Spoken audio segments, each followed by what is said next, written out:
होय किरण्या, सागरे अजून जेवला नाही ना? नसल जेवला का रे? नाही म्हणजे काळजी नाही, तो जेवला म्हणजे अन्नाचा तुटवडा पडायचा. आपल्या सगळ्यांवर उपास मारायची येळ येईल. तू मस्त निघून खाऊ नको असं म्हणलं नाही काय? नाही खाऊ नको नाही म्हणलं, पण एकट्यानं 4 जणांचं का असं मी कोण नाही म्हणलं. किरण, माझ्या जाडेपणावरनं बोलण्याशिवाय दुसरे येतच काय तुम्हासनी? माकडांना जळू नका, बरोबरी करा.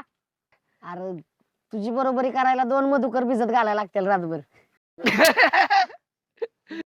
सुन्या, माझ्याकडे आला सोय माकडा. अरे सारखं ह्याच्याकडे नको म्हणून म्हणलं बाई तुझ्याकडे यावं. वाईट वाटलं होय? मग लागा. कळू दे की तुला बी वाईट वाटल्यावर कसं वाटतं. अरे आब्या, बोल की काहीतरी. मी बोलू का माद्या? बोल बोल, चांगली जिरी यांची. सागऱ्या, तुझी बराबरी करायला काय नाही रे, पण तू या मधुकरच्या वर बसतात ना तर त्या डायरेक्ट देवदर्शन होईल. रामकृष्ण हरी. मग बसू का? हे नेमकं कुणाच्या बाजून होतं माकडा? आपलं त्यागले. बरं आता बाज झाला चढवा चढवी. तुम्ही बसा जेवायला, आम्ही वाढतो. थांबा, सारखं पोरीच का वाढणार?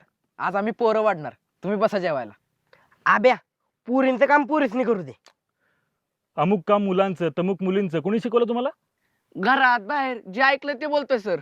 अरे मग तेच बदलायला शिकताय ना आता, नोकरी मिळवण्यासाठी नाही. शिकलेली माणसं पण अशीच भेदभाव करतात मॅडम. हीच तर गंमत आहे अभिजित.